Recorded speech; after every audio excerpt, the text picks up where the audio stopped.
여러분 또 당부 말씀을 한마디 드리면서 또 할게요. 우리 열심히 우리 목사님 막 찬양인도 하시잖아요. 여러분 좀 큰 소리로 찬양 같이 했으면 좋겠어요. 예.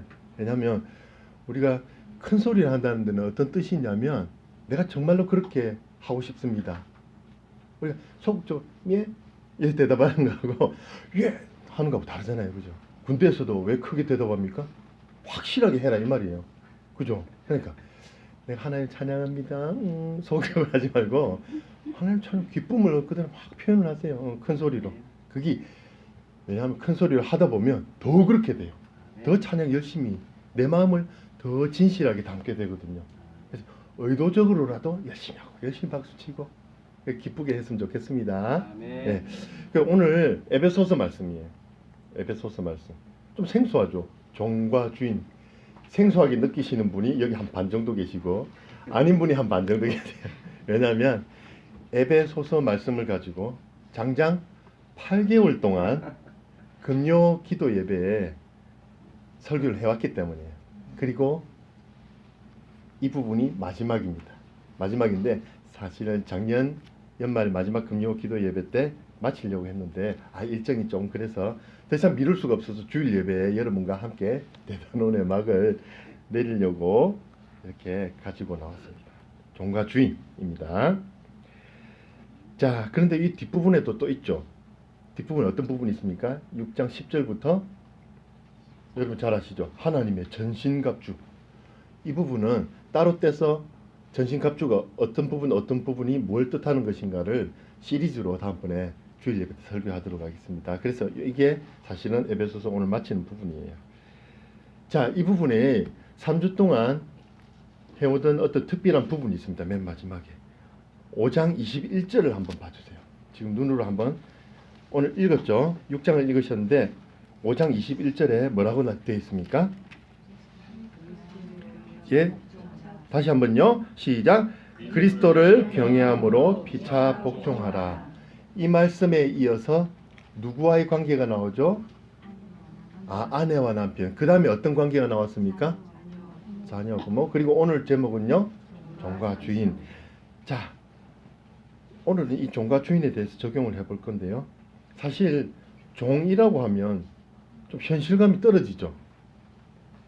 왜냐하면 오늘날 우리 이 사회에는 종이란 개념이 없잖아요. 사실은 종이란 개념이 없기 때문에 그런데 예전에 조선시대까지만 해도 있었죠.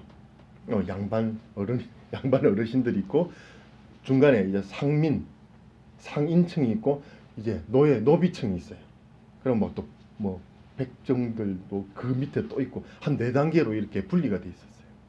그래서 신분상의 계급이 옛날에 분명히 존재가 했습니다. 지금은 근대화되고 민주화가 되어서 그런 개념이 있을 수가 없죠. 자유민주주의 제도 아래서 법적으로나 도덕적으로 인정이 되지 않습니다. 그러나 종과 주인으로 인식이 될 만한 그런 관계는 있을 수가 있는 것 같아요.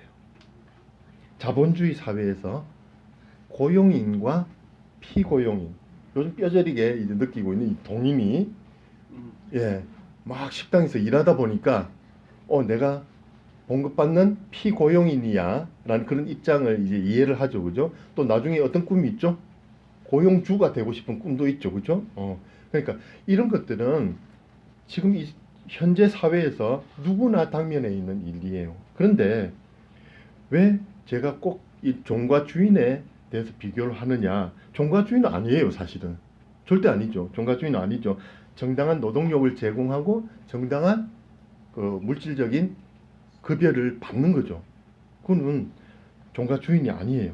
그런데 사람들 내 스스로가 나는 종이야라고 느끼는 사람이 있어요. 그리고 고용주가 내 스스로 내가 주인이야라고 느끼는 사람이 있는 것 같아요. 보면요. 그게 사실은 좀 사실인 것 같아요. 그런 게 좀 빈번하게 그런 일들이 많은 것 같습니다.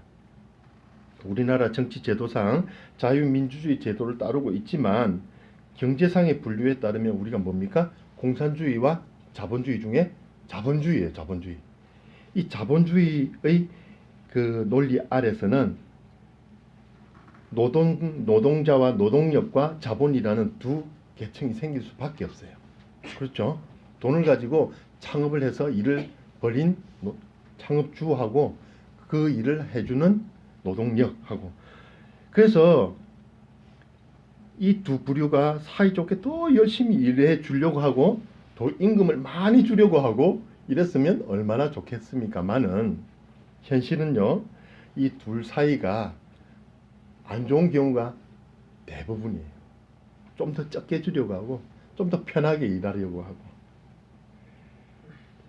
참 그 사이 좋은 노사가 사이 좋은 그런 회사 참 드물죠. 그런 회사가 있으면 어떻게 됩니까? 뉴스에 나옵니다. 그죠? 뭐 옛날에 뭐 유한 킴벌리 같은 뭐 이렇게 특정 회사를 뭐 지목해서 안 됐지만 어떤 회사들은 그 사원들에게 참 교육과 복지 이런 데 신경을 많이 쓴다고 참 유명하잖아요. 참 칭송을 받는 그런 회사죠. 근데 요즘 사장과 직원 사이가 얼마나 참 안 좋는가 드러내는 뉴스들이 오히려 더 많은 것 같아요. 요즘 노사분규는 큰 회사 아니면 뉴스에 나오지도 못할 정도로 노사분규가 많아요. 사회에 막 지장을 줄 정도가 돼야지 뉴스에 나올 정도니까요. 그런데 큰 주목받는 기업이 아니더라도 세간을 떠들썩하게 만든 그런 일이 있었어요. 약 한 2년 전의 일인데요. 오래된 회사인데 간장 만드는 회사가 있었어요. 이 회사 회장님이 자신의 운전기사를 상습적으로 발로 차고 욕을 하고 막 모욕을 했던 그런 일들이 드러나서 세상이 지탄을 받고 급기야 여론에 또 밀려서 회장직을 사퇴하는 일까지 생긴 적이 있었어요. 그런데 재밌는 것은 그 회사 사훈입니다. 경영의 목표로 내건 그 사훈 말입니다. 그 사훈이 뭐냐면 사원을 가족처럼 회사 일을 내 일처럼입니다. 그 회사가요. 경영자로서는 사원들을 자신 가족처럼 생각하고 또 일하는 사람들 사원들은 회사 일을 자신의 일처럼 생각하자는 거죠. 그런데 자기 가족처럼 생각하는 직원을 발길질하고 욕을 해왔다는 말입니다. 정말 자기 가족을 그렇게 발길질하고 욕하면서 하인처럼 부리는 그런 사람이 있을까요? 마찬가지로 이 세상의 노동자 중에서 과연 회사 일을 진짜 내 일처럼 내 가정의 일처럼 이렇게 생각하면서 일하는 사람이 또 얼마나 될까라는 생각도 해봅니다. TV에서도 직업에 관한 인터뷰를 할 때 보면 사람들이 뭐라고 대답하냐면 장인이나 달인한테 질문해요. 그럼 뭔가 기대감을 갖고 그 대답을 듣는데 뭐라고 대답하냐? 먹고 살려고 합니다. 보통은 가족을 위해 안 할 수가 없습니다. 자식을 공부시켜야 되기 때문에 합니다. 보통 그렇더라고요. 그 사람들을 볼 때 뭔가 기술도 있고 정말 장인정신도 있고 열심히 일하고 있는 것 같은데 뜻을 가지고 일하고 있는 것 같은데 막상 마음을 들여다보니까 살려고 보니까 어쩔 수 없이 일한다 라는 생각을 가지고 일한다는 거죠. 근데 저 역시 마찬가지였습니다. 직장 생활을 할 때 회사에 보탬이 된다 이런 생각으로 일하기보다는 맨날 이제 봉급날만 기다리죠. 봉급날만 기다리고 이거 받아서 뭐 하지 막 그 생각만 했죠. 예전에 중학교 도덕책에도 이런 말이 있습니다. 직업에 대해서 설명을 할 때 자아실현, 그죠? 그거 기억나죠? 다 하는 분들은 대부분 연세가 40대. 자아실현 또 뭡니까? 수입, 경제활동, 경제를 위해서 수입, 그리고 또 국가 발전을 위해서. 보통 이 세 가지를 말합니다. 그때 사회시간에 배웠죠, 도덕 시간에. 예. 물론 거기서도 회사와 사장을 위해서라는 말은 없어요. 그래서 그런지 막상 내 일처럼 회사 일을 하는 게 정말 쉽지만은 않습니다. 자, 그럼 오늘 본문 속으로 돌아가 보면 그 시대는 현대의 우리나라와 달리 종과 주인이라는 신분적인 제도가 엄연히 존재하던 그런 시대였어요. 그러니까 현대도 이런데 그때 그 실상이 어떠했겠습니까? 종이라는 신분이 인정이 안 되는 현대도 정말 인격적으로 아까 발로 차고 막 그렇게 한다 했잖아요. 그런 상황인데 그 법 제도 안에서 그걸 다 허용해주는 그런 상태에서 어떻겠습니까? 종을 물건처럼 사고 팝니다. 경매 붙이고 얼굴을 보고 일 잘하는 거 팔뚝도 한번 이렇게 눌러보고 물건처럼 사요. 그죠? 정서를 주고 사고 팝니다. 또 그리고 또 어떻습니까? 종이 죄를 지으면 어떻게 합니까? 적결 처분합니다. 주인이 임의로 죽입니다. 판결 그런 거 없어요. 죽여놓고 얘가 우리 집 물건에 손댔어. 일을 열심히 안 해? 죽여버립니다. 완전 물건이죠. 그죠? 고양이도 그렇게 안 하겠어요. 개도 그렇게 안 하겠는데 그렇게 합니다. 또 뭐 합니까? 또 종에게 종이 또 부부 생활 가정을 꾸려서 자식이 태어나면 어떻게 해요? 내 물건이 되는 거예요. 내 물건이 되는 거예요. 그죠? 또 종이 되는 거예요. 그 자식은. 참 비참하죠. 그죠? 종에게 소유되고 귀속이 되는 그런 이제 개념은 있지만 어떤 존엄성이란 인간의 존엄성이라고는 찾아볼 수가 없었던 그런 시대였습니다. 그러나 오늘 본문은 이런 대우를 받아 마땅한 것으로 여겨지는 종들을 우리 한 가정의 구성원으로 보자라는 말을 하고 있는 거예요. 굉장히 파격적이죠. 그죠? 아까 사원을 가족처럼 해도 그렇게 안 하는데 이 시대의 사람을 가족 구성원처럼 생각하자라고 말하는 거예요. 이 본문의 말씀은 그 당시 사회 전체에 보낸 메시지는 아닙니다. 사회 전체에 이렇게 하자는 캠페인이 아니에요. 이 말씀은 성도들 가정에 우선적으로 주어진 거예요. 우리 믿는 사람들부터 그렇게 하자라는 거예요. 물론 이런 성도들 가정마다 피차 복종하는 것이 아까 그리스도를 믿음으로 피차 복종하자고 그랬잖아요. 그 종과 주인의 관계에서 피차 복종하는 거예요. 일상생활이 되면 전체 신앙 공동체가 어떻게 되겠습니까? 변하겠죠. 어떻게 됐습니까? 옛날 조선시대에 노비가 장로가 되고 그 주인이 평신도예요. 그런 경우 있었잖아요. 예화로 아름다운 예화로 많이. 그럼 그걸 어떻게 했습니까? 장로의 뜻을 다 따르고 피차 복종하는 그 예를 정말 잘 보여줬잖아요. 우리 선대 그 구한말에 우리 믿음의 조상들이 그렇게 정말 이렇게 말씀대로 잘 보여주셨어요. 그러니까 어떻게 됩니까? 공동체가 변하고 나라가 그래서 변한 거예요. 경제 발전 5개년 계획 때문에 이 나라가 이래 된 게 아니고 공동체가 변하고 하나님의 말씀에 순종했더니 점차 이렇게 변해가는 거예요. 그런 예들은 얼마든지 있죠. 굳이 지금 이야기를 다 안 해도 양적인 면에서 볼 때 종들에게 해당되는 지침, 오늘 읽으신 부분 중에 종들에게 해당되는 지침은 5절에서 8절까지 4절이나 되고 주인들에게 권면하는 경우는 9절 1절이에요.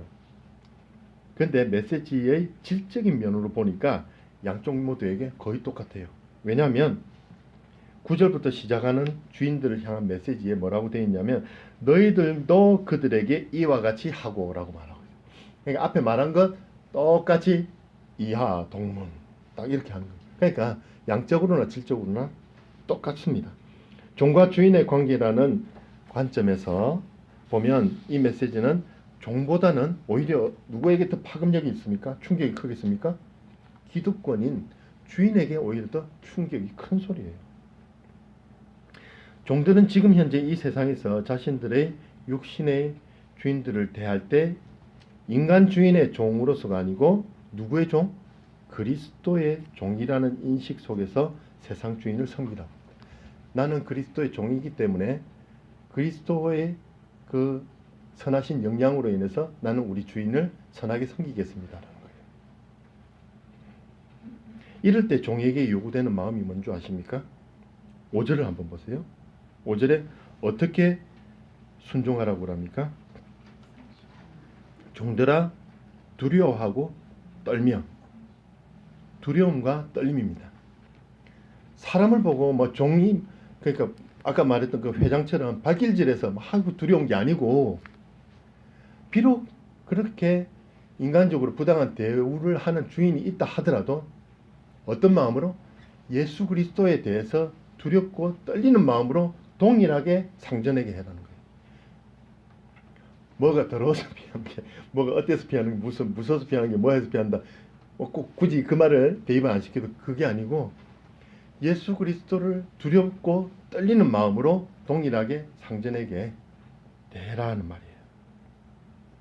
전에도 골로새서 3장에 저 이 부부 관계, 부모와 자식 관계, 오늘 종과 주인의 관계, 이게 한 절씩 딱 축약되어 있다고 전에 말씀드린 바 있는데요. 골로새서 3장 22절의 말씀을 보면요. 종들아 모든 일에 육신의 상전들에게 순종하되 사람을 기쁘게 하는 자와 같이 눈가림만 하지 말고 오직 주를 두려워하여 성실한 마음으로 하라. 일을 할 때 누구를 두려워서요? 주인이 무서워서가 아니고 지켜보고 있는 예수님이 두려워서 열심히 해라는 거예요. 면을 끓일 때 어떻게 하라고요? 동인아? 국물을 만들고 음식을 만들 때 손님이나 사장님이 막 왜 이렇게 했어? 막 이렇게 그걸 두려워하지 말고 예수님이 다 그래 열심히 만들어. 열심히 맛있게 아름답게 만들어. 그것을 두렵고 떨리는 마음을 해라고요.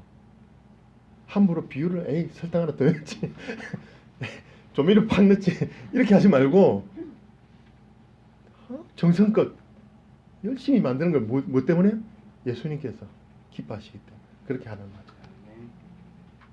얼마 전에 읽으신 베드로전서 2장 18절에도 같은 말이 나와 있어요. 사환들아, 그러니까 사환들이 뭐예요? 종들을 말하죠. 사환들아, 범사에 두려워함으로 주인들에게 순종하되 선하고 관용하는 자에게만 아니라 까다로운 자들에게도 그리하라. 주인에게 순종하는데 두려운 마음으로. 그러니까 예수님에게도 두려워하고 그 두려움을 동일하게 주인들에게도 가져라 라는 거예요.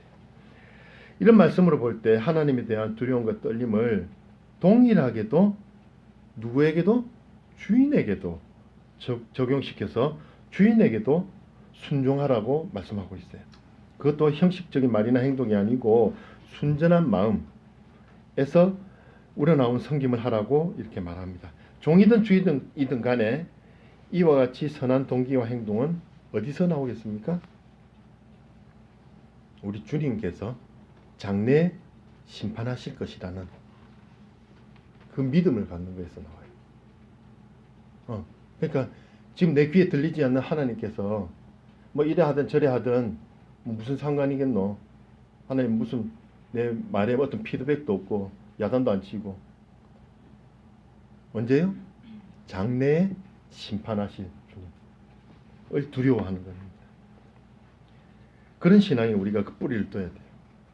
우리는 구원 심판 때에 있어서 우리는 구원을 받죠. 그렇지만 책망은 받을 수 있어요. 구원을 받아도 아유 좀 열심히 하지. 그때 국물 왜 그렇게 만들었어? 동일만 예를 들어 죄송합니다. 동일 미안해요. 꼭 네가 그 잘못한다는 게 아니고 예를 들면 그렇다 이거죠. 종이나 자유인이나 마찬가지로 주께서 동일하게 구원과 심판을 하신다라는 겁니다. 고린도 후서에 5장 10절에 보니까 그 말을 증거하고 있습니다. 이는 우리가 다 반드시 그리스도 심판대 앞에 나타나게 되어 각각 선악간에 그 몸으로 행한 것을 따라 받으려 합니다. 구원을 받고 못 받고라는 말이 아니에요. 우리는 예수 그리스도의 표가 있기 때문에 구원을 받아요. 받더라도 그 안에서 선악간에 하나님께서 책망을 하시겠죠, 그죠? 또 섭섭해 하시겠죠. 기뻐하시든가 둘 중에 하나 하실 거예요. 우리가 어느 순간이나 두려움과 떨림을 가지고 이렇게 행동을 하고 기쁘고 정직한 마음을 항상 가지는 것이 쉽지는 않습니다. 그러나 하나님이 바로 우리 앞에 계신다. 나중에 심판하시지만 바로 앞에 계신다고 계속 여러분들이 생각을 하신다면 마음가짐이 아마 달라지실 거예요. 어떻게 달라지냐면 그래서 여러분들이 고용인이든 또 피고용인이든 직장에서 가져야 될 마음가짐과 함께 성도들이 일상적인 삶에서 이런 마음을 가지는데 모든 맺게 되는 관계에서 다 이런 마음을 가져야 됩니다. 아까 말한 부부간, 부모 자식간, 직장에서도 이 관계에 어떤 마음을 가져야 되면 바로 여기에 하나님의 임재가 함께하고 있다는 그 사실을 분명히 기억해야 됩니다. 이것을 좀 어려운 말로 내자로 말하면 신전의식이라고 그래요. 하나님 전 앞에 있다는 의식, 신전의식이라고. 이 신전의식이란 말이 좀 생소하죠. 그러면 하나님 앞에 있다는 것을 항상 생각하라 그 말인데 다른 말로 우리 잘 아는 말 있죠. 뭡니까? 코람데오라는 말 들어보셨어요? 코람데오. 이 말은 라틴어입니다. 코람이란 말은 앞에라는 뜻이고요. 데오는 하나님을 뜻합니다. 그래서 하나님 앞에라는 말이죠. 저기 영도 고신대에 가면 운동장 입구에 큰 돌이 서 있습니다.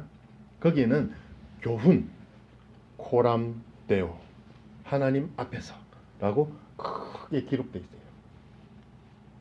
오늘날 많은 신학교와 하나님의 종들이 이 말씀을 품고 살아가려고 노력을 합니다.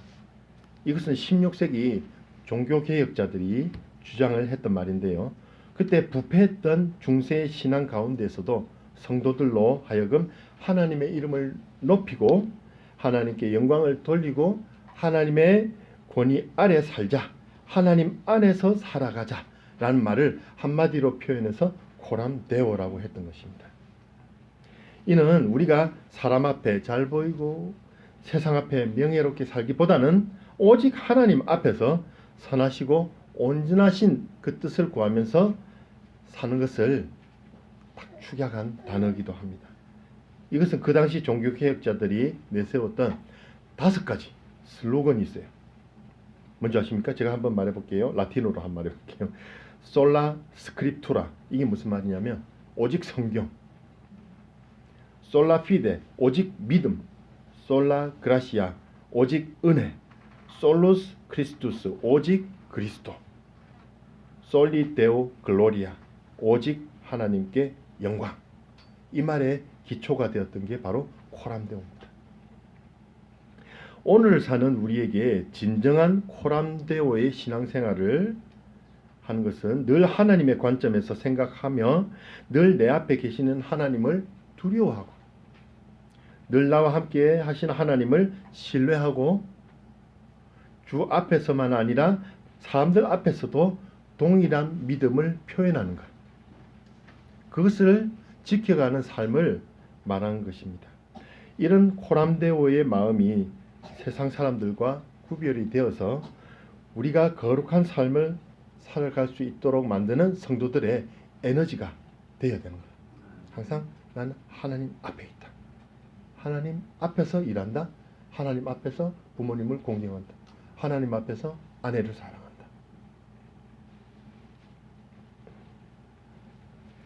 이처럼 하나님의 임재를 하심을 의식하며 사는 것과 하나님을 경외하는 마음이 무뎌질 때 성도의 경건은 잠깐 나타나는 경건의 모양이 될 뿐이고 경건의 참 능력과는 거리가 멀어지게 될 겁니다.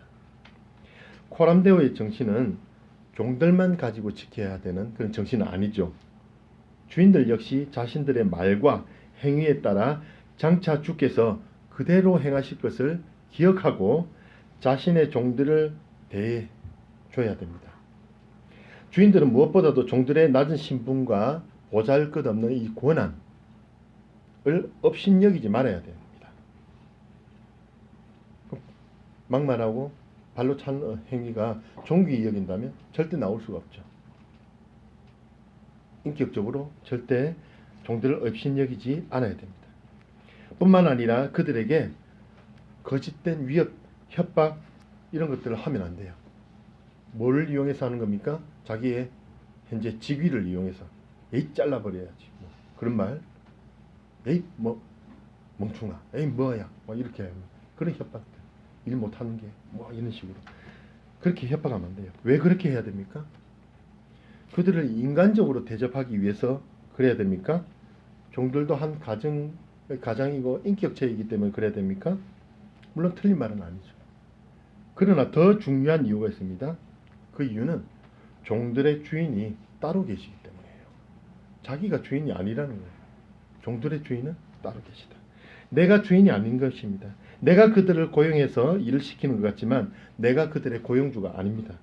내가 그들 고용주가 아니고 그들의 주인은 바로 하나님이십니다. 믿음의 사원들이 애사심을 가지고 일을 하는 것이 그들의 주인이 하나님이시기 때문에 그렇게 하는 것입니다.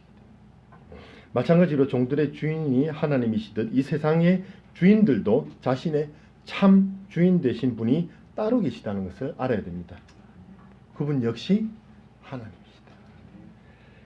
이 세상이 빈부귀천, 남녀노소, 직위의 고하에 따라 사람을 판단하는 것과 달리 하늘에 계셔가지고 모든 인생의 주인 되신 우리 주님은 사람의 신분이 아니라 그 행위대로 공평하게 판단하시는 분이십니다. 골로새서 3장 25절에 이것을 증명하고 있습니다.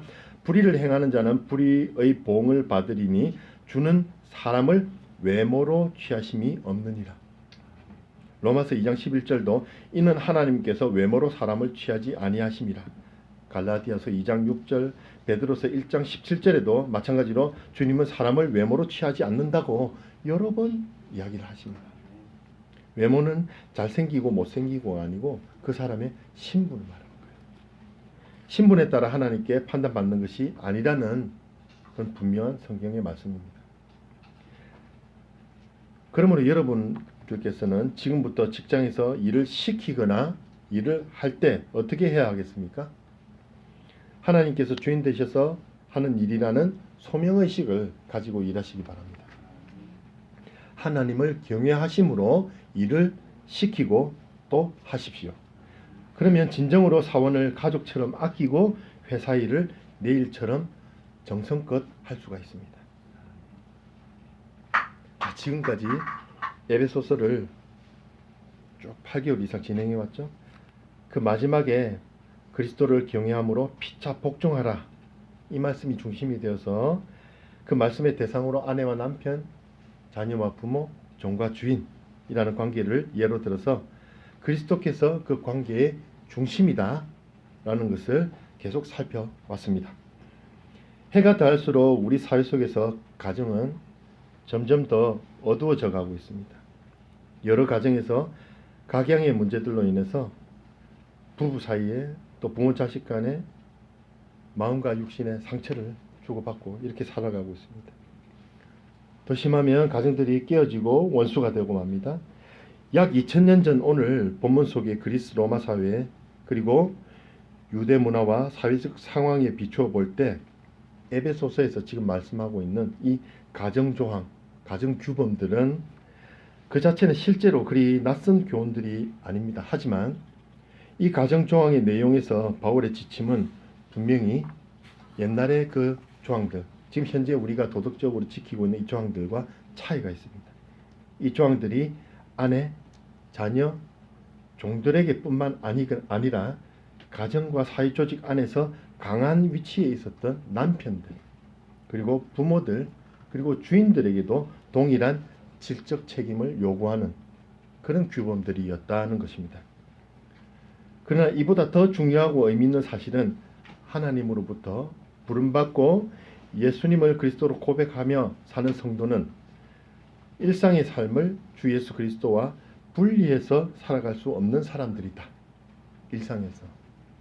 그런 점이 중요한 점입니다. 그래서 3번에 걸쳐 설교한 바울이 말하는 이 가정조항 말씀들을 현대의 우리들도 마땅히 따라야 됩니다. 성도들 안에 역사하시는 삼위일체의 하나님, 특히 성육신하신 예수님과의 관계성에 따라 우리는 변화되어야 돼요. 그리스도를 경외함으로 피차 복종하라는 바울의 권고를 여러분 받아들이시기 바랍니다. 부부관계, 부모-자식 관계, 일터와 사회 속의 관계에서 우리는 계속 변화되어 나가야 돼요. 그 변화는 성도 여러분 한 사람에서 그쳐서는 안 되고 더 나아가 여러분의 가정, 더 나아가 여러분이 속하고 있는 공동체에 실제적인 변화를 가져와야 됩니다. 그것이 소위 말하는 우리가 빛과 소금이 되는 삶을 살아간다는 것과 마찬가지의 말입니다. 이런 점에서 하나님 앞에 우리가 참으로 회개하여 구원의 놀라운 은총을 맛본 성도는 무엇보다 자신이 속한 가정 속에서 자기를 부인하고 다른 가족 구성원들을 섬기고 사랑해야 마땅합니다. 그리고 이 같은 섬김과 사랑은 그리스도를 참으로 경외하는 가운데서 나타나는 섬김과 사랑이 되어야 할 것입니다. 우리의 가정들과 이 은혜로운 교회가 주 예수 그리스도만을 진정한 주인으로 섬김으로 인해서 우리 가정과 교회는 물론이고 더 나아가서 이 지역 사회가 참 복을 받기를 원합니다. 우리의 참된 복이신 우리 주 예수 그리스도를 통하여 사랑과 용서와 치유와 회복의 그런 큰 은혜를 받기를 예수 그리스도의 이름으로 축원드립니다. 아멘.